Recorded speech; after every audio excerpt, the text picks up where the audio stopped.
अकामः सर्वकामो वा मोक्षकाम उदारधीः तीव्रेण भक्तियोगेन यजेत पुरुषोत्तमम्।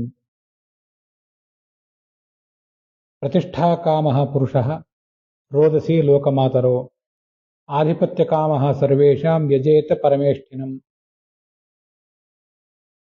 विद्याकामस्तु गिरिशं दाम्पत्यार्थम् उमां सतीम्। इन्द्रमिन्द्रियकामस्तु तेजस्कामो विभावसुम्। अहो देवर्षिर्धन्योऽयं यः कीर्तिं शार्ङ्गधन्वनः गायन्माध्व्या गिरातन्त्र्या रमयत्यातुरं जगत्। आयुष्कामोऽश्विनौ देवौ पुष्टिकाम किलां व्रजेत् किलां यजेत्। राष्ट्रकामो विश्वान् देवान् राष्ट्रकामः तन्तुं तन्वन् पितॄन् यजेत्। श्रीगुरुभ्यो नमः।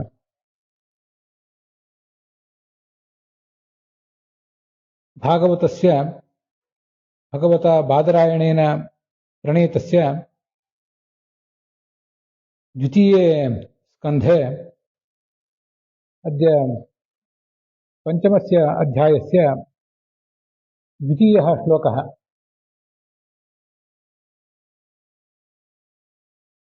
श्रवणं प्रत्यागच्छति। नारदः चतुर्मुखं ब्रह्माणम् एवं खलु पप्रच्छ, हे देवदेव, भूतभावनस्य भगवतः प्रथमपुत्र आत्मतत्त्वनिदर्शनं भागवतमिदं मह्यं विज्ञापय।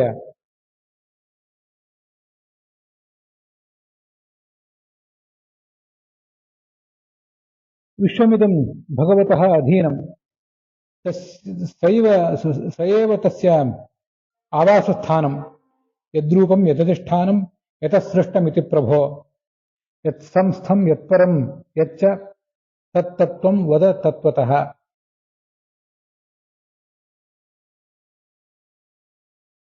सर्वं ह्येतत् भवान् वेद खलु।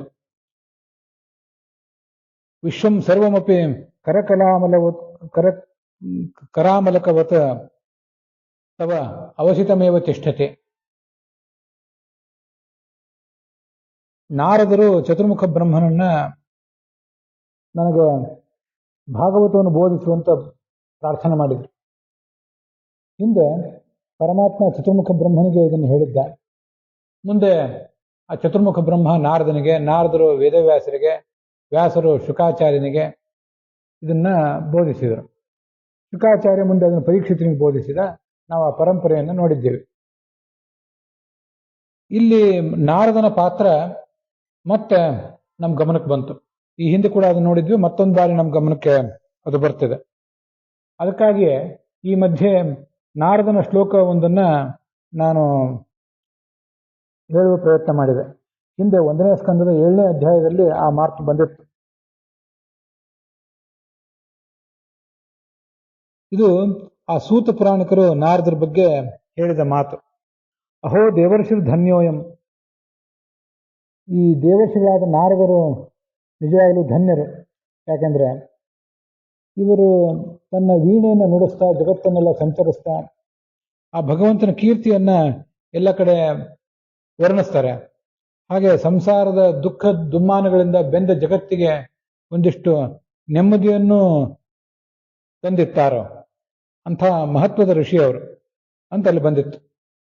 ಅದಕ್ಕಾಗಿ ನಾವೀಗ ಆರಂಭದಲ್ಲಿ ಭಗವಂತನನ್ನ, ಶ್ರೀ ಮತ್ತು ಶ್ರೀಭೂದೇವಿಯರನ್ನ ಮತ್ತು ಎಲ್ಲರಿಗೂ ಆಧಿಪತ್ಯವನ್ನು ಕೊಡುವ ಪರಮೇಷ್ಠಿ ಚತುರ್ಮುಖ ಬ್ರಹ್ಮನನ್ನ, ವಿದ್ಯಾದಾತ್ರವಾದ ಗಿರೀಶನನ್ನ, ದಾಂಪತ್ಯದಾಯಿನಿಯಾದ ಪಾರ್ವತಿಯನ್ನ, ಇಂದ್ರಿಯ ಪಾಠವ ಕೊಡುವ, ಇಂದ್ರಿಯ ಶಕ್ತಿಯನ್ನು ಕೊಡುವಂತಹ ಇಂದ್ರನನ್ನ, ಮತ್ತು ತೇಜಸ್ಸನ್ನು ಕೊಡುವ ಸೂರ್ಯ ಮತ್ತು ಅಗ್ನಿಗಳನ್ನ, ಹಾಗೆ ನಾರದರನ್ನ, ಅದಾದ ಬಳಿಕ ಆರೋಗ್ಯ ಕೊಡುವ ಅಶ್ವಿನಿ ದೇವತೆಗಳನ್ನ, ಪುಷ್ಟಿ ಕೊಡುವ ಪೃಥ್ವಿ ದೇವತೆಯನ್ನ, ಮತ್ತೆ ರಾಷ್ಟ್ರದ ಉತ್ತಮ ರಾಷ್ಟ್ರದಲ್ಲಿ ನಮಗೆ ನಿವಾಸವನ್ನು ಕೊಡುವಂತಹ ವಿಶ್ವ ದೇವತೆಗಳನ್ನ, ಹಾಗೆ ಸಂತಾನದ ಅಭಿವೃದ್ಧಿಗೆ ಕಾರಣರಾದ ಪಿತೃದೇವತೆಗಳನ್ನ ನಮಸ್ಕರಿಸಿದ್ದೇವೆ. ಇನ್ನು ಮುಂದೆ ಆ 7ನೇ ಶ್ಲೋಕದಲ್ಲಿ ಏನಿದೆ, 2ನೇ ಶ್ಲೋಕದಲ್ಲಿ ಏನಿದೆ ಅಂತ ಅನ್ನೋದನ್ನ ನಾವು ನೋಡ್ಬೇಕು. ಯದ್ರೂಪಂ ಯದಧಿಷ್ಠಾನಂ ಅಂತ ಆ ಶ್ಲೋಕ. ಇದಕ್ಕೂ ಕೂಡ ವಿಸ್ತೃತವಾದಂತಹ ಒಂದು ಭಾಗವತ ತಾತ್ಪರ್ಯ ಇದೆ. ಅದೆಲ್ಲವನ್ನು ನಾವು ಇವತ್ತು ಒಂದೇ ದಿವಸದಲ್ಲಿ ನೋಡ್ಲಿಕ್ಕೆ ಆಗ್ಲಿಕ್ಕಿಲ್ಲ. ಆದರೆ ಸ್ವಲ್ಪ ಭಾಗವನ್ನಾದರೂ ಕೂಡ ನಾವು ಇವತ್ತು ನೋಡ್ಬೇಕು. ಈ ಪ್ರಪಂಚ ಎಲ್ಲವೂ ಭಗವಂತನ ಅಧೀನ, ಅವನೇ ಅದಕ್ಕೆ ಆವಾಸ ಸ್ಥಾನ, ಅವನೇ ಅದರ ಆಧಾರ, ಮತ್ತು ಅವನು ಅದಕ್ಕಿಂತ ಉತ್ತಮ ಕೂಡ ಹೌದು. ಇಂಥ ಭಗವಂತನ ಮಹಿಮೆಯನ್ನು ನನಗೆ ನೀನು ಯಥಾವತ್ತಾಗಿ ಬೋಧಿಸಬೇಕು ಅಂತ ಅದರ ತಾತ್ಪರ್ಯ. ಇಲ್ಲಿ ತತ್ವಂ ವದ ತತ್ವತಃ, ನೀನು ನನಗೆ ಬೋಧಿಸು, ವದ ಅಂತ ಇಲ್ಲಿ ಸರಿಯಾಗಿ ಕ್ರಿಯಾಪದ ಇದೆ. ಹಿಂದಿನ ಶ್ಲೋಕದಲ್ಲಿ ತದ್ವಿಜಾನೀಹಿ, ನೀನು ತಿಳಿ ಅಂತ ಕ್ರಿಯಾಪದವನ್ನು ಪ್ರಯೋಗ ಮಾಡಿದ್ದನ್ನು ನೋಡಿದ್ದೀವಿ. ನೀನು ನನಗೆ ತಿಳಿಸಬೇಕು ಅಂತ ಇರಬೇಕಾದಲ್ಲಿ ನೀನು ತಿಳಿ ಅಂತ ಈ ಕ್ರಿಯಾಪದ ಇರುವುದನ್ನ ನಾವು ನೋಡಿದ್ದೇವೆ. ಅದು ಯಾಕೆ ಆ ಥರ ಪ್ರಯೋಗ ಮಾಡಿದ್ದಾರೆ ಅಂತ ಅನ್ನೋದಕ್ಕೆ ಭಾಗವತ ತಾತ್ಪರ್ಯದ ಆಧಾರದಲ್ಲಿ, ಋಗ್ಭಾಷ್ಯದ ಆಧಾರದಲ್ಲಿ ವ್ಯಾಖ್ಯಾನಗಳನ್ನು ಕೂಡ ನಾವು ನೋಡಿದ್ದೇವೆ.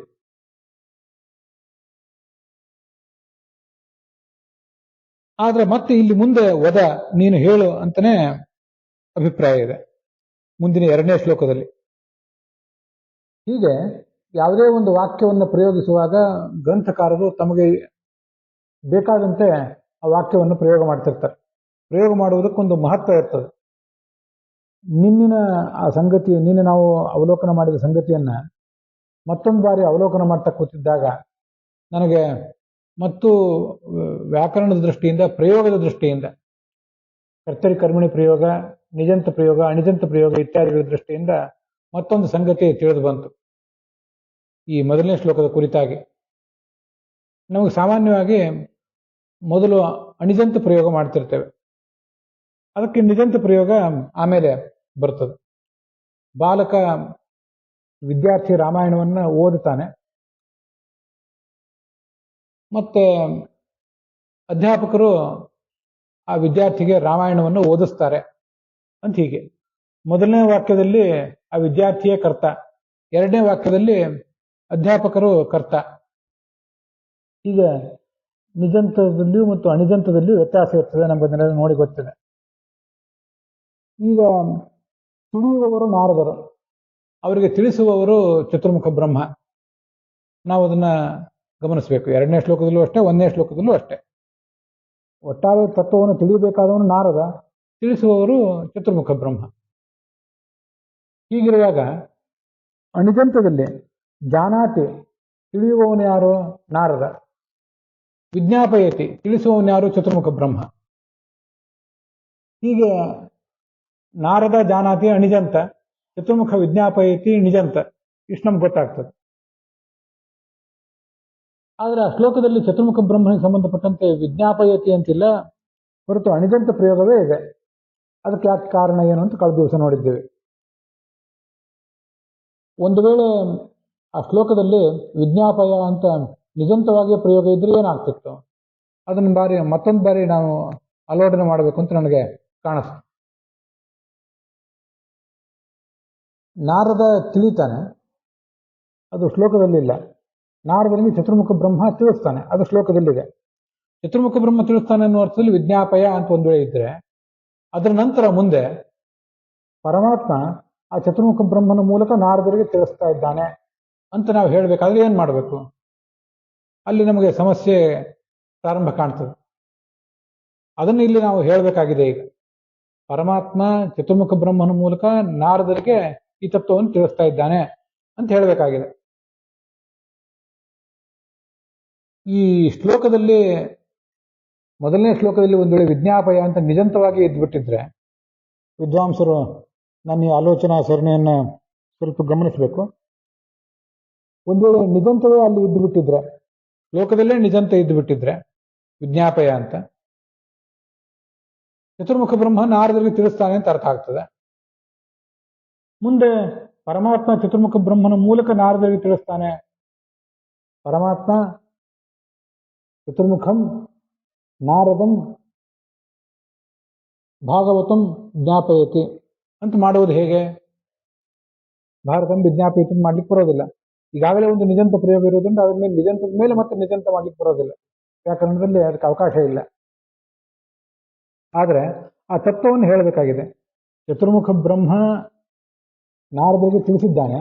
ಆದರೆ ಚತುರ್ಮುಖ ಬ್ರಹ್ಮನ ಒಳಗೆ ಕೂತು ನಾರದರಿಗೆ ಭಾಗವತವನ್ನು ತಿಳಿಸಿದವನು ಪರಬ್ರಹ್ಮ ಅಂತ ಹೇಳಬೇಕಾಗಿದೆ. ಅದಕ್ಕಾಗಿ ಶ್ಲೋಕದಲ್ಲಿ 1ನೇ ಶ್ಲೋಕದಲ್ಲಿ ನಿಜಂತ ಪ್ರಯೋಗ ಮಾಡಲಿಲ್ಲ, ಅಣಿಜಂತ ಪ್ರಯೋಗ ಮಾಡಿದ್ರು. ಅಣಿಜಂತ ಪ್ರಯೋಗ ಮಾಡಿದರೆ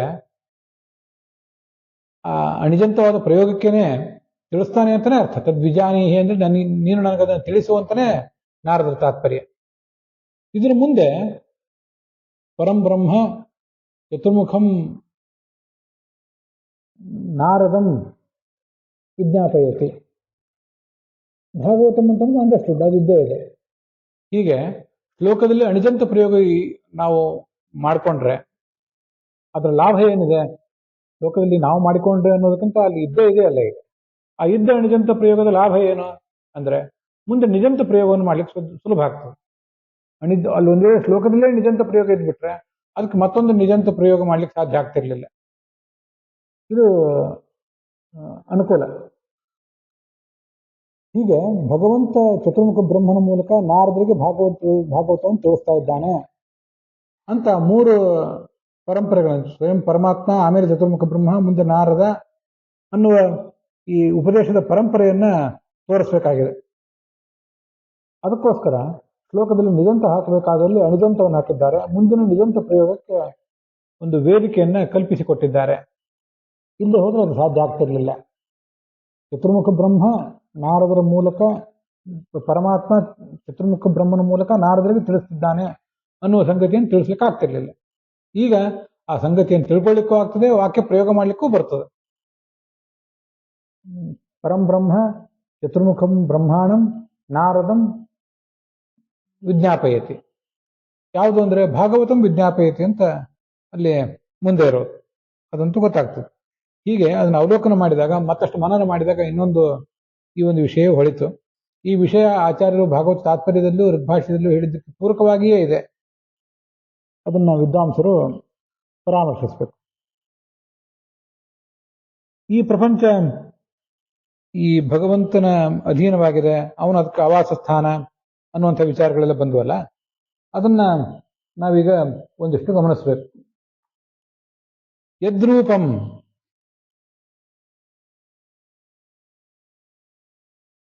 ತತ್ತತ್ವಂ ವದು ತತ್ವತಃ.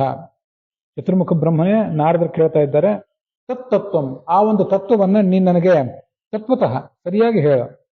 ಎಂಥ ತತ್ವ ಅದು? ಯದ್ರೂಪಂ, ಈ ಜಗತ್ತು ಯಾರಿಗೆ ಪ್ರತಿಮೆಯಾಗಿದೆಯೋ, ಯಾರಿಂದ ಅದು ಸೃಷ್ಟಿಸಲ್ಪಟ್ಟಿದೆಯೋ, ಯಾರು ಈ ಜಗತ್ತಿಗೆ ಮೂಲ ಆಧಾರನೋ, ಮತ್ತೆ ಯಾರನ್ನ ಆಧರಿಸಿಕೊಂಡು ಜಗತ್ತೆಲ್ಲವೂ ನಿಂತಿದೆಯೋ, ಯಾರಿಗಿಂತ ಈ ಜಗತ್ತು ಕಡಿಮೆ ಇದೆಯೋ, ಯಾರು ಈ ಜಗತ್ತಿನಲ್ಲಿ ಎಲ್ಲದಕ್ಕಿಂತ ಎತ್ತರದಲ್ಲಿದ್ದಾನೋ ಅಂಥ ಭಗವಂತ ಮಹಿಮೆಯನ್ನು ನನಗೆ ನೀನು ಹೇಳಬೇಕು.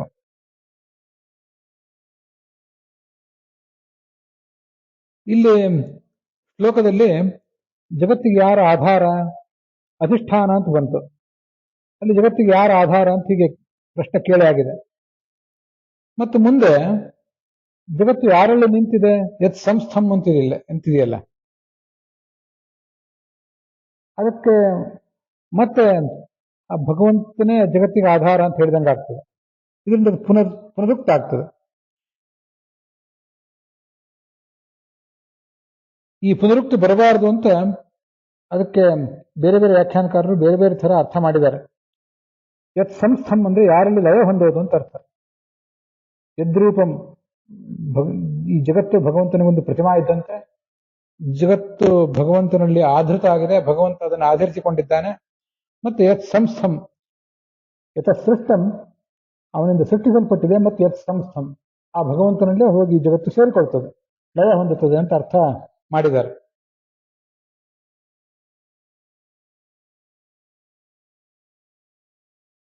ಈ ತರ ಬೇರೆ ಬೇರೆ ಥರದ ವ್ಯಾಖ್ಯಾನಗಳಿವೆ. ಆ ವ್ಯಾಖ್ಯಾನ ಏನು ಪೂರ್ಣವಾಗಿ ತಪ್ಪು ಅಂತ ಏನಲ್ಲ. ಸಂಸ್ಥಾ ಅಂತಂದ್ರೆ ಮರಣ, ಲಯ ಅಂತ ಅದರ ತಾತ್ಪರ್ಯ ಇದೆ.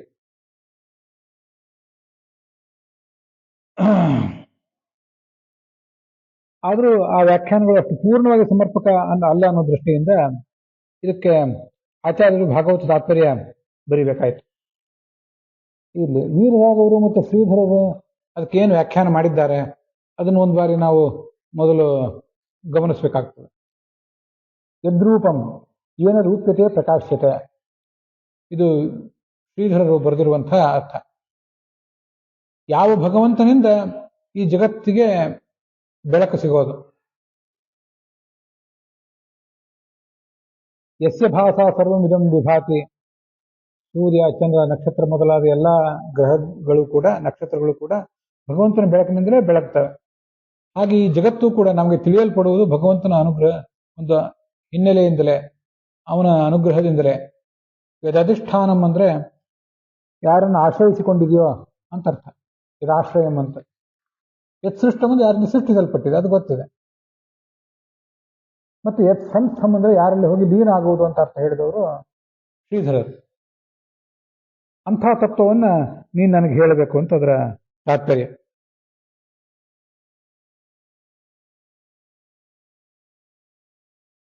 ಇದು ಶ್ರೀಧರರು ಹೇಳಿದ ಅರ್ಥ ಆಯಿತು. ಇನ್ನು ಮುಂದೆ ವೀರರಾಘವರು ಅದಕ್ಕೆ ಅರ್ಥ ಏನು ಹೇಳಿದ್ದಾರೆ ಅಂತ ಅನ್ನೋದನ್ನು ಕೂಡ ಸ್ವಲ್ಪ ಗಮನಿಸಬೇಕು. ಅನೇಕ ಕಡೆ ಭಾಗವತ ತಾತ್ಪರ್ಯದ ಒಂದು ಅವಶ್ಯಕತೆಯನ್ನ ನಾವು ನೋಡುವಾಗ ಭಾಗವತ ತಾತ್ಪರ್ಯ ಆಚಾರ್ಯ ಇಲ್ಲಿ ಯಾಕೆ ಬರಿಬೇಕಾಯಿತು ಅಂತ ಅನ್ನೋದನ್ನ ನೋಡ್ತಿರ್ತೇವೆ ಸ್ವಲ್ಪ ಸೂಕ್ಷ್ಮವಾಗಿ.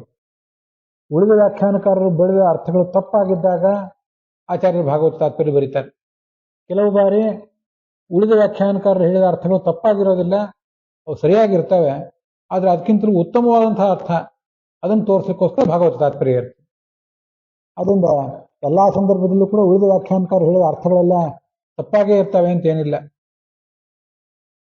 ವೀರರಾಘವರ ದೃಷ್ಟಿಯಿಂದ ಜಗದ್ರೂಪ, ಈ ಕಾರ್ಯವಸ್ತು ಎಲ್ಲ ಜಗದ್ರೂಪ ಅಂದ್ರೆ ಯದಾತ್ಮಕಂ,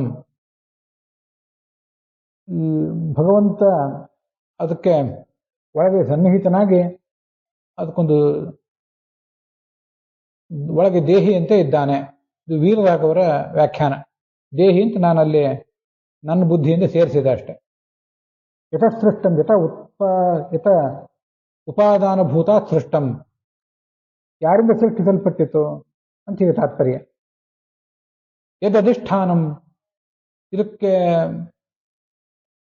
ಅಧಿಷ್ಠಾನ ಯಾವುದು, ಆಧಾರ ಯಾವುದು. ಯತ್ ಸಂಸ್ಥಂ, ಇಲ್ಲೆಲ್ಲ ಕಡೆನೂ ಕೂಡ ಬಹುವ್ರೀಹಿ ಸಮಾಸ ಮಾಡಬೇಕು. ಮತ್ತೆ ಸಂಸ್ಥಾ ಅಂದ್ರೆ ಲಯ ಅಂತ ಅರ್ಥ. ಯಾವ ಭಗವಂತನಲ್ಲೂ ಅದು ಲಯ ಹೊಂದುತ್ತದೆ. ಹೀಗೇನೆ ವ್ಯಾಖ್ಯಾನ ಮಾಡಿದ್ದಾರೆ ವೀರರಾಘವರು ಕೂಡ.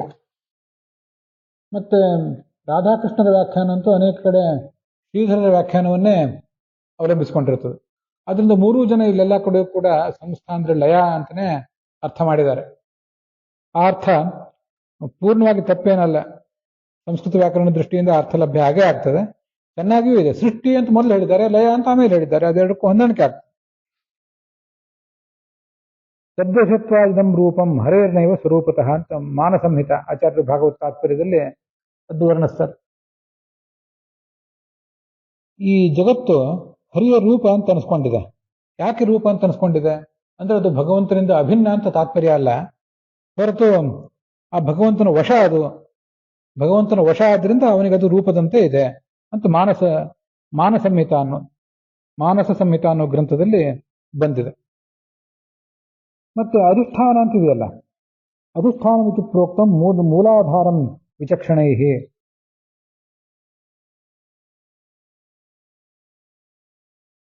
ಯತ್ಸಿದಂ ದೃಶ್ಯತೆ ವಸ್ತು ತತ್ಸ್ಥಾನಂ ತದುದೀರಿತಂ ಉಭಯಂ ಹರಿರೇವಾಸ್ಯ ಜಗತ್ತೋ ಮುನಿಪುಂಗವ ಅಂತ ವಾಮನ ಪುರಾಣದಲ್ಲಿ ಈ ಭಗವಂತ ಮತ್ತು ಜಗತ್ತಿನ ಒಂದು ಸಂಬಂಧವನ್ನ, ಭಗವಂತ ಜಗತ್ತನ್ನು ಹೇಗೆ ಆಧರಿಸಿ ಹಿಡಿದಿದ್ದಾನೆ ಅಂತ ಅನ್ನೋದನ್ನ ತೋರಿಸಿದ್ದಾರೆ. ಅಧಿಷ್ಠಾನ ಅಂದ್ರೆ ಮೂಲಾಧಾರ ಅಂತ ಅರ್ಥ. ಇನ್ನು ಸಂಸ್ಥಾ ಅಂತಿದೆಯಲ್ಲ, ಯತ್ ಸಂಸ್ಥಂ ಅಂತ, ಅಲ್ಲಿ ಸಂಸ್ಥಾ ಅಂತಂದ್ರೆ ಯಾವುದರ ಮೇಲೆ ಒಂದು ವಸ್ತು ನಿಂತಿರುವುದು, ಯಾವುದರ ಮೇಲೆ ಈ ಜಗತ್ತು ನಿಂತಿದೆ ಅದನ್ನು ಹೇಳುವಂತ ಅದರ ತಾತ್ಪರ್ಯ. ಹೀಗೆ ಅವನು ಆ ಜಗತ್ತಿಗೆ ಮೂಲ ಆಧಾರನೂ ಹೌದು.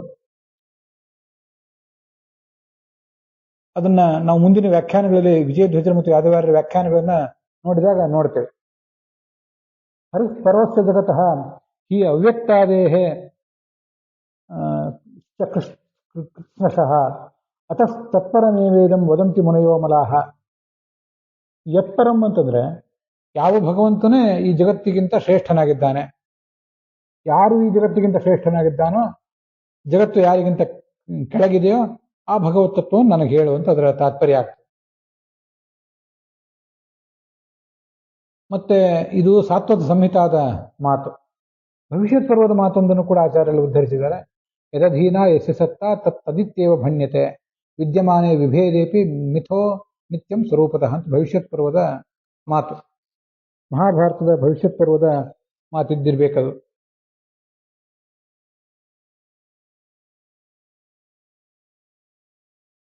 ಒಂದು ಯಾವುದಾದ್ರೂ ವಸ್ತುವಿನ ಅಸ್ತಿತ್ವ, ಕೆಳಗಿನ ವಸ್ತುವಿನ ಅದರ ಅಸ್ತಿತ್ವ ಅಂತ ಅನ್ನೋದು ಮೇಲಿನ ವಸ್ತುವಿನ ಅಧೀನವಾಗಿದ್ದರೆ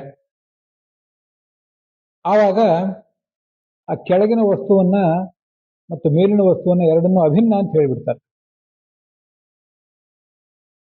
ಈ ಪ್ರಪಂಚ ಅಂತ ಅನ್ನೋದು ಭಗವಂತನ ಅಧೀನ, ನಮಗದು ಗೊತ್ತಿದೆ. ಪ್ರಪಂಚ ಭಗವಂತನ ಅಧೀನ ಆದ್ರಿಂದ ಆ ಭಗವಂತನನ್ನೇ ಪ್ರಪಂಚ ಅಂತ, ಪ್ರಪಂಚವನ್ನೇ ಭಗವಂತ ಅಂತ ಹೀಗೆ ಬಹಳ ಸರಳವಾಗಿ ಹೇಳ್ತಾರೆ. ಸರ್ವಂ ಖಲ್ವಿದಂ ಬ್ರಹ್ಮ, ತತ್ವಮಸಿ ಇತ್ಯಾದಿ ದೃಷ್ಟಿಯಿಂದ ಇವೆಲ್ಲ ವಾಕ್ಯಗಳು ಹೊರಟಿರುವುದು ಈ ದೃಷ್ಟಿಯಿಂದಲೇ. ಸಮಸ್ತ ಪ್ರಪಂಚದ ಅಸ್ತಿತ್ವ ಅಂತ ಅನ್ನೋದು ಭಗವಂತನ ಅಧೀನ. ಆದ್ದರಿಂದ ಭಗವಂತನಿಗೂ ಜಗತ್ತಿಗೂ ಸ್ವರೂಪತಃ ಭೇದವೇ ಇದ್ರೂ ಆ ಜಗತ್ತನ್ನ ಭಗವಂತನೇ ಅಂತ ಹೇಳುವುದು ಈ ದೃಷ್ಟಿಯಿಂದ. ಮಹಾಭಾರತದಲ್ಲಿ ಉದ್ಯೋಗ ಪರ್ವದಲ್ಲಿ ಒಂದು ಶ್ಲೋಕ ಇದೆ. ಭಗವದ್ಗೀತೆಯಲ್ಲಿಯೂ ಕೂಡ ಇಂಥ ಮಾತುಗಳಿಗೆ ಹೇಗೆ ವ್ಯಾಖ್ಯಾನ ಮಾಡಬೇಕು ಅಂತ ಅನ್ನೋದ್ರ ಬಗ್ಗೆ ಒಂದು ಮಾರ್ಗದರ್ಶಿ ಸೂತ್ರ ಇದೆ. ಅಸತಶ್ಚ ಸದಶ್ಚೈವ ಸರ್ವಸ್ಯ ಪ್ರಭವಾತ್ಮಯಾತ್ ಸರ್ವಸ್ಯ ಚ ಸದಾ ಜ್ಞಾನಾತ್ ಸರ್ವಮೇನಂ ಪ್ರಚಕ್ಷತೆ. ಭಗವಂತನನ್ನು ಸರ್ವ ಅಂತ ಹೇಳ್ತಾರಲ್ಲ, ಯಾಕೆ ಸರ್ವ ಅಂತ ಹೇಳ್ತಾರೆ? ಅವನು ಸರ್ವಕ್ಕಿಂತ ಅಭಿನ್ನನ, ಈ ಜಗತ್ತೆಲ್ಲವೂ ಆ ಭಗವಂತನಿಂದ ಅಭಿನ್ನನ ಅಂದ್ರೆ ಹಾಗಲ್ಲ. ಈ ಸದಸದಾತ್ಮಕವಾದ ಜಗತ್ತಿದೆಯಲ್ಲ, ಆ ಜಗತ್ತನ್ನ ಪ್ರಭವ ಹುಟ್ಟಿಸಿದವನವನು, ಹಾಗೆ ಅದನ್ನ ಲಯದ ಕಡೆ ತೆಗೆದುಕೊಂಡು ಹೋಗುವವನು ಅವನು, ಮತ್ತೆ ಎಲ್ಲವನ್ನು ತಿಳಿದವನವನು. ಹೀಗೆ ಮೂರು ಕಾರಣಗಳಿಂದ ಜಗತ್ತೆಲ್ಲವನ್ನು ಹುಟ್ಟಿಸಿದವನು, ಅದನ್ನ ನಾಶ ಮಾಡುವವನು ಮತ್ತು ಅದನ್ನು ಪೂರ್ಣವಾಗಿ ತಿಳಿದವನು. ಈ ಎಲ್ಲ ದೃಷ್ಟಿಯಿಂದಲೂ ಕೂಡ ಭಗವಂತನನ್ನ ಸರ್ವ ಅಂತ ಹೇಳ್ತಾರೆ. ಈ ಮಾತನ್ನ ಇಲ್ಲಿ ಭಾಗವತ ತಾತ್ಪರ್ಯ ಸಂದರ್ಭದಲ್ಲೂ ಕೂಡ ನಾವು ನೆನಪು ಮಾಡ್ಕೊಳ್ಬೇಕು. ಹಾಗೆ ಭಗವದ್ಗೀತೆಯಲ್ಲಿ ಸರ್ವಂ ಸಮಾಪ್ನೋಷಿ ತಥೋಷಿ ಸರ್ವ, ನಿನ್ನನ್ನು ಸರ್ವ ಅಂತ ಹೇಳ್ತಾರೆ. ನಿನ್ನ ಯಾಕೆ ಸರ್ವ ಅಂತ ಹೇಳ್ತಾರೆ? ನೀನು ಜಗತ್ತಿನಿಂದ ಅಭಿನ್ನ ಅಂತ ಅರ್ಥ ಅಲ್ಲ. ನೀನು ಈ ಜಗತ್ತನ್ನು ವ್ಯಾಪಿಸಿಕೊಂಡಿರುವುದರಿಂದ, ಎಲ್ಲ ಕಡೆಯೂ ನೀನೇ ಇರುವುದರಿಂದ, ನಿನ್ನ ಬಿಟ್ಟು ಆ ಜಗತ್ತಿಗೆ ಅಸ್ತಿತ್ವ ಇಲ್ಲ ಆದ್ದರಿಂದ ನಿನ್ನ ಸರ್ವ ಅಂತ ಹೇಳ್ತಾರೆ ಅಂತ ಹೀಗೆ ಭಗವದ್ಗೀತೆ ಹೇಳ್ಕೊಟ್ಟಿದೆ. ಇನ್ನು ಕೆಲವು ಪುರಾಣ ವಾಕ್ಯಗಳು ಇದೆಲ್ಲರೂ ಆಚಾರ್ಯರು ಎಲ್ಲಿಂದನೋ ಇದನ್ನು ಕೋಟ್ ಮಾಡಿದ್ದಾರೆ. ಇದು ಎಲ್ಲಿದೆ? ಇವೆಲ್ಲ ಸತ್ಯವೋ? ಇವೆಲ್ಲ ವಿಶ್ವಾಸಕ್ಕೆ ಯೋಗ್ಯವಾದ ಪ್ರಮಾಣ ಶ್ಲೋಕಗಳು ಹೌದೋ ಇಲ್ವೋ ಅಂತ ಎಲ್ರಿಗೂ ಸಂಶಯ ಬರ್ಬೋದು. ಆದರೆ ಮಹಾಭಾರತದ ಉದ್ಯೋಗ ಪರ್ವದ ಶ್ಲೋಕ, ಸರ್ವಸ್ಯ ಪ್ರಭವಾಪ್ಯಯಾತ್ ಇತ್ಯಾದಿ ಶ್ಲೋಕ, ಹಾಗೆ ಭಗವದ್ಗೀತೆಯ ಸರ್ವಂ ಸಮಾಪ್ನೋಷಿ ತಥೋಷಿ ಸರ್ವ ಅನ್ನುವಂಥ ಒಂದು ಶ್ಲೋಕ, ಇವು ಇವತ್ತಿಗೂ ಕೂಡ ಮಹಾಭಾರತ ಮತ್ತು ಭಗವದ್ಗೀತೆಯಲ್ಲಿ ಉಪಲಬ್ಧ ಆಗಿರುವಂಥ ಶ್ಲೋಕಗಳು. ಆದ್ದರಿಂದ ಅವುಗಳ ಬಗ್ಗೆ ಏನೂ ವಿವಾದ ಬರುವುದು ಸಾಧ್ಯ ಇಲ್ಲ ಅಂತ ಅದರ ತಾತ್ಪರ್ಯ. ಈ ಥರ ಆ ಭಾಗವತ ತಾತ್ಪರ್ಯದ ಶ್ಲೋಕಗಳನ್ನ ನಾವೀಗ ಸರಳವಾಗಿ ನೋಡಿದ್ವಿ.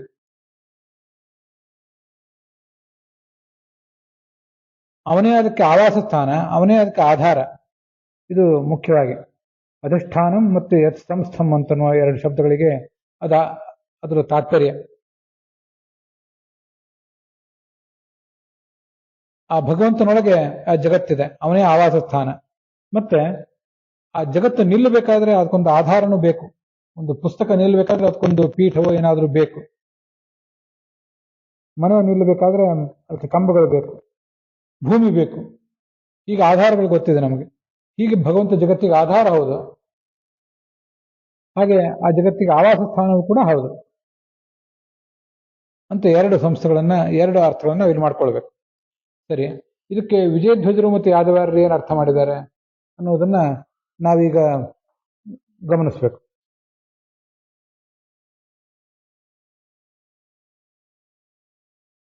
ಯತಃ ಇದಂ ಸೃಷ್ಟಂ, ಭಗವಂತನಿಂದ ಜಗತ್ತು ಸೃಷ್ಟಾಗಿದೆಯಲ್ಲ, ಅದಕ್ಕೆ ಯಥೋವಾ ಇಮಾನಿ ಭೂತಾನಿ ಜಾಯಂತೆ ಅಂತ ತೈತ್ತರೀಯ ಉಪನಿಷತ್ತನ್ನ ಅಲ್ಲಿ ವಿಜಯಧ್ವಜರು ನೆನಪು ಮಾಡ್ಕೊಂಡಿದ್ದಾರೆ.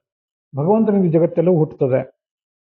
ಏನು ಜಾತಾನಿ ಜೀವಂತೆ, ಆ ಹುಟ್ಟಿದ ಜಗತ್ತು ಆ ಭಗವಂತನ ಬೆಂಬಲದಿಂದಲೇ ಬದುಕಿದೆ. ಯತ್ ಪ್ರಯಂತೆ ಅಭಿಸಂಬಿಷಂತಿ, ಕೊನೆಗೆ ಅದು ಹೋಗಿ ಸೇರುವುದು ಕೂಡ ಆ ಭಗವಂತನನ್ನೇ.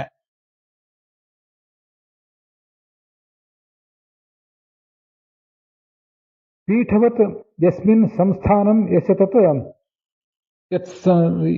ಯತ್ ಸಂಸ್ಥಂ ಅಂತ ಅದರ ತಾತ್ಪರ್ಯ.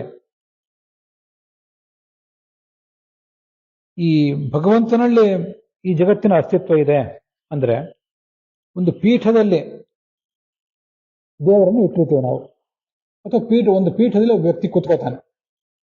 ಆ ವ್ಯಕ್ತಿ ಕೂತ್ಕೊಳ್ಳಿಕ್ಕೆ ಪೀಠ ಅಂತ ಅನ್ನೋದು ಆಧಾರ. ಪೀಠ ಅಂದ್ರೆ ಕುರ್ಚಿ ಆಗಿರ್ಬೋದು, ಸಿಂಹಾಸನ ಆಗಿರ್ಬೋದು, ಯಾವುದೇ ಆಗಿರ್ಬೋದು. ಅದರಂತೆ ಪೀಠ ಅನ್ನುವುದು, ಕುರ್ಚಿ ಅನ್ನುವುದು ಹೇಗೆ ವ್ಯಕ್ತಿಗೆ ಆಧಾರವಾಗಿರ್ತದೆ, ಕುರ್ಚಿ ಇಲ್ಲದೆ ಹೋದ್ರೆ ಆ ವ್ಯಕ್ತಿ ಬುದ್ಧ ಹೋಗಿಬಿಡ್ತಾನೆ. ಹಾಗೆ ಈ ಭಗವಂತ ಜಗತ್ತಿಗೆ ಆಧಾರ ಅಂತ ಅದರ ತಾತ್ಪರ್ಯ. ಪೀಠವತೆ ಅಂತ ಅದಕ್ಕಾಗಿ ಅದನ್ನ ಅವರು ಹೇಳಿದ್ದಾರೆ.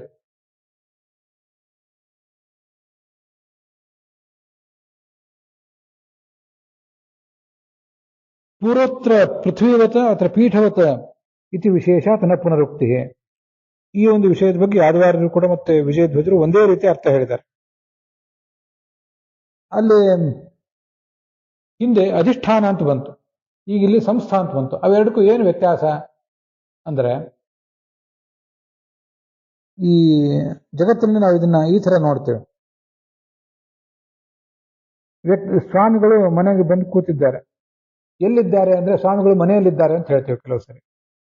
ಮನೆಯಲ್ಲಿ ಎಲ್ಲಿದ್ದಾರೆ ಅಂದ್ರೆ ಪೀಠದ ಮೇಲೆ ಇದ್ದಾರೆ. ಸ್ವಾಮಿಗಳು ತಮ್ಮ ಪೀಠದ ಮೇಲೆ ಕೂತಿದ್ದಾರೆ. ಮನೆಯಲ್ಲಿ ಪೀಠದ ಮೇಲೆ ಕೂತಿದ್ದಾರೆ, ತಿಷ್ಠತಿ ಅಂತ ಹೀಗಾದ್ರೆ ತಾತ್ಪರ್ಯ. ಅದರಂತೆ ಈ ಜಗತ್ತೆಲ್ಲವೂ ಕೂಡ ಭಗವಂತನಲ್ಲಿ, ಭಗವಂತ ಅದಕ್ಕೆ ಮೂಲಾಧಾರವೂ ಹೌದು. ಗೃಹ, ವ್ಯಕ್ತಿ ಮನೆಯಲ್ಲಿ ಕುತ್ಕೋಬೇಕಾದ್ರೆ ಅವನು ಪೀಠದಲ್ಲಿ ಕೂತಿರ್ತಾನೆ, ಆ ಪೀಠಕ್ಕೆ ಆಧಾರವಾಗಿ ಈ ಗೃಹ ಇರ್ತದೆ. ಅದರಂತೆ ಈ ಜಗತ್ತಿಗೆ ಆ ಗೃಹದಂತೆ ಇದ್ದಾನೆ ಭಗವಂತ, ಪೀಠದಂತೆಯೂ ಕೂಡ ಇದ್ದಾನೆ. ಇದನ್ನ ನಾವಲ್ಲಿ ತಿಳಿಬೇಕಾದದ್ದು. ಪೀಠವತ ಯಸ್ಮಿನ್ ಸಂಸ್ಥಾ ಸಂಸ್ಥಾನಂ, ಮೊದಲು ಏನು ಯದಧಿಷ್ಠಾನಂ ಅಂತ ಶಬ್ದ ಇದೆಯಲ್ಲ, ಯತ್ ಸಂಸ್ಥಂ ಯದಧಿಷ್ಠಾನಂ ಅಂತ. ಅಲ್ಲಿ ಅಧಿಷ್ಠಾನ ಅಂತಂದ್ರೆ ಜಗತ್ತು ಈ ಭಗವಂತ ಜಗತ್ತಿಗೆ ಪೃಥ್ವಿಯಂತೆ ಆಧಾರವಾಗಿದ್ದಾನೆ. ನಮಗೆಲ್ರಿಗೂ ನೆಲ ಬೇಕು, ಆ ನೆಲದಂತೆ ಭಗವಂತ ಜಗತ್ತೆಲ್ಲದಕ್ಕೂ ಕೂಡ ಆಧಾರನಾಗಿದ್ದಾನೆ ಅಂತ ಅರ್ಥ. ಅದಾದ್ಮೇಲೆ ಮುಂದೆ ನಮಗೆ ನೆಲ ಮಾತ್ರ ಸಾಕಾಗೋದಿಲ್ಲ, ನೆಲದ ಮೇಲೆ ಕುರ್ಚಿ ಬೇಕಾಗ್ತದೆ ಅಥವಾ ಮಂಚ ಬೇಕಾಗ್ತದೆ. ಹಾಗೆ ಭಗವಂತ ನೆಲದಂತೆ ಜಗತ್ತಿಗೆ ಆಧಾರವಾಗಿದ್ದಾನೆ, ಹಾಗೆ ಪೀಠದಂತೆ ಜಗತ್ತಿಗೆ ಆಧಾರ ಕೂಡ ಆಗಿದ್ದಾನೆ, ಪೀಠದಂತೆ ಆಶ್ರಯ ಕೂಡ ಆಗಿದ್ದಾನೆ. ಮೊದಲನೇದನ್ನ ಆಧಾರ ಅಂತ ತಿಳ್ಕೋಬೇಕು, ಆಮೇಲೆ ಬಂದದನ್ನ ಆಶ್ರಯ ಅಂತ ತಿಳ್ಕೋಬೇಕು. ಹೀಗೆ ತಿಳ್ಕೊಂಡ್ರೆ ಸರಿಯಾಗ್ತದೆ. ಪೂರ್ವತ್ರ ಪೃಥ್ವಿವತ ಅತ್ರ ಪೀಠವತ ಇತಿ ವಿಶೇಷ ತನ್ನ ಪುನರುಕ್ತಿ. ಆದ್ರಿಂದ ಅಲ್ಲಿ ಹಿಂದಿನ ಶ್ಲೋಕದಲ್ಲಿ ಅಧಿಷ್ಠಾನ ಅಂತ ಬಂತು, ಆಮೇಲೆ ಮುಂದೆ ಸಂಸ್ಥಂ ಅಂತ ಬಂತು. ಇವೆರಡಕ್ಕೂ ಪುನರುಕ್ತಿ ಅಂತ ಯಾರಿಗೂ ಕೂಡ ಪ್ರಶ್ನಕ್ಕೆ ಅವಕಾಶ ಇಲ್ಲ ಅಂತ ತಾತ್ಪರ್ಯ.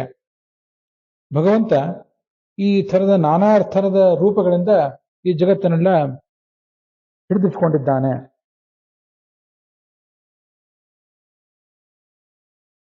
ಭಗವಂತನಿಗೆ ಹೀಗೆ ಎರಡು ರೂಪಗಳಿವೆ. ಆ ಎರಡು ರೂಪಗಳಿಂದ ಜಗತ್ತನ್ನೆಲ್ಲವನ್ನು ಕೂಡ ಅವನು ಯಾವತ್ತೂ ಕೂಡ ಧರಿಸಿಕೊಂಡಿದ್ದಾನೆ ಅಂತ ಅದರ ತಾತ್ಪರ್ಯ.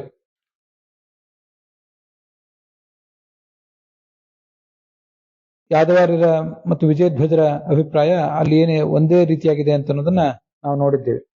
ಯಹ ಪರಹ ಯಸ್ಮಾತ್ ತತ್ ಯತ್ ಪರಂ ಅಂತ ಎಲ್ಲಾ ಕಡೆಯೂ ಕೂಡ ಬಹುರೀಹಿ ಸಮಾಸ ಮಾಡಬೇಕು. ಹರುಷ್ ಪರೋಸ ಜಗತಃ ಹವ್ಯಕ್ತಾದೇಶ ತತ್ವತಃ ಅಂತ ಅಲ್ಲಿ ಏನು ಭಾಗವತ ತಾತ್ಪರ್ಯದಲ್ಲಿ ಶ್ಲೋಕಗಳಿವೆ ಅದನ್ನು ಕೂಡ ಉದ್ಧರಿಸಿದ್ದಾರೆ. ವಿಜಯಧ್ವಜರು.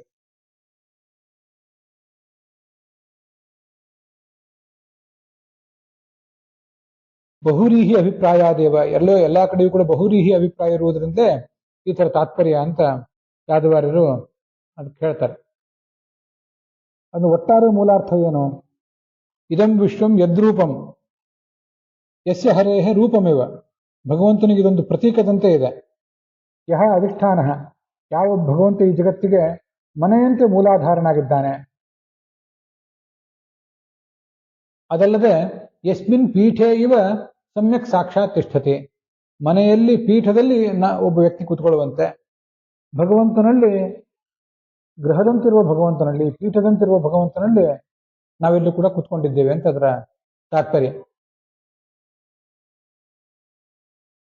ಇಲ್ಲಿ ಪೃಥ್ವಿಯಂತೆ ಅಂತ ಇವರೇನು ಉದಾಹರಣೆ ಕೊಟ್ಟಿದ್ದಾರಲ್ಲ, ಅದರಿಂದ ನಾವು ಹೀಗೆ ತಿಳ್ಕೊಳ್ಬೇಕು. ನಾವೆಲ್ಲ ಎಲ್ಲಿ ಕೂತಿದ್ದೇವೆ ಅಂದ್ರೆ ಭಗವಂತನ ತೊಡೆಯ ಮೇಲೆ ಕೂತಿದ್ದೇವೆ. ಪೃಥ್ವಿ ಅಂತ ಬಂತಲ್ಲ, ಈ ಭೂಮಿಯಲ್ಲಿ ಕೂಡ ಚತುರ್ಥಃ ಪೃಥ್ವಿ ಸಂಸ್ಥಃ ಸ್ತ್ರೀರೂಪ ಪೀತವರ್ಣಕಃ, ಈ ಪೃಥ್ವಿಯಲ್ಲಿ ಭಗವಂತನ ಹಳದಿ ಬಣ್ಣದ ರೂಪ ಹೊಂದಿದೆ. ಆದ್ರಿಂದ ಪೃಥ್ವಿಯಂತೆ ಅಂತ ಹೇಳುವ ಮೂಲಕ ಆ ಸ್ತ್ರೀರೂಪನಾದ ಭಗವಂತನ, ಅವನೇನಿದ್ದಾನೆ ಪೃಥ್ವಿಯಲ್ಲಿ, ಅವನ ಒಳಗೆ ಇನ್ನೊಂದು ಭಗವಂತನ ರೂಪ ಇದೆ. ಅದು ನಮಗೆ ತಾಯಿಯಾದ ಭಗವಂತನ ರೂಪ. ಮನೆಯಲ್ಲಿ ತಾಯಿಯ ತೊಡೆಯ ಮೇಲೆ ಶಿಶು ಕೂತ್ಕೊಳ್ಳುವಂತೆ ಪೃಥ್ವಿಯಲ್ಲಿರುವ ಸ್ತ್ರೀರೂಪದ ಭಗವಂತನಲ್ಲಿ ಇನ್ನೊಂದು ರೂಪ ಇದೆ. ಅದು ನಮ್ಮನ್ನು ತೊಡೆಯ ಮೇಲೆ ಕೂಡಿಸ್ಕೊಂಡಿದೆ ಅಂತ ನಾವು ಹೀಗೆ ಅನುಸಂಧಾನ ಮಾಡಿ ತೊಂದರೆ ಇಲ್ಲ. ಆ ಥರ ಅಲ್ಲಿ ಬಂದಿದೆ ಅಂತ ಅರ್ಥ ಅಲ್ಲ, ನಾನು ಅದನ್ನ ಆ ಥರ ಹೇಳಿದೆ ಅಷ್ಟೆ. ಇದು ಯಾದವಾರ್ಯರು ಮತ್ತೆ ವಿಜಯಧ್ವಜರು ಇಬ್ರು ಕೂಡ ನಾವು ತೋರಿಸುವಂಥ ಅರ್ಥ. ರೂಪಭೇದೇನ, ಒಟ್ಟು 2 ರೂಪಗಳಿವೆ. ಉಭಯಂ ಹರಿರೇವ, ಭಗವತ್ ತಾತ್ಪರ್ಯ ಅದನ್ನು ಹೇಳಿದೆ. 2 ರೂಪಗಳಿಂದ ಆ ಭಗವಂತ ನಮ್ಮನ್ನ ಹೀಗೆ ಧರಿಸಿಕೊಂಡಿದ್ದಾನೆ. ಉಭಯಂ ಹರಿರೇವಾಸ್ಯ ಜಗತ್ತೋ ಮುನಿಪುಂಗವ, ಈ ಜಗತ್ತಿಗೆ ವಾಮನ ಪುರಾಣ ಹೇಳುವಂತೆ ಬೇರೆ ಬೇರೆ ರೂಪಗಳಿಂದ ಒಬ್ಬನೇ ಆಧಾರನಾಗಿದ್ದಾನೆ. ಅದಕ್ಕಾಗಿ ನಾನು ಪೃಥ್ವಿಯಲ್ಲಿರುವ ಶ್ರೀರೂಪ ಒಂದು, ನಮ್ಮನ್ನು ತೊಡೆ ಮೇಲೆ ಕೂಡಿಸ್ಕೊಂಡಿರುವಂಥ ರೂಪವು ಇನ್ನೊಂದು ಅಂತ ಹೀಗೆ ಅದನ್ನ ಹೇಳಿದೆ. ಭಗವಂತನ ಅನೇಕ ರೂಪಗಳನ್ನ ಹೀಗೆ ಈ ಮೂಲಕ ನಾವು ಚಿಂತನೆ ಮಾಡಿದಂತಾಗ್ತದೆ. ಇದು ಯಾದವಾರ್ಯರು ಮತ್ತೆ ವಿಜಯಧ್ವಜರು ತೋರಿಸಿಕೊಟ್ಟಿರುವಂತಹ ಅರ್ಥಗಳು.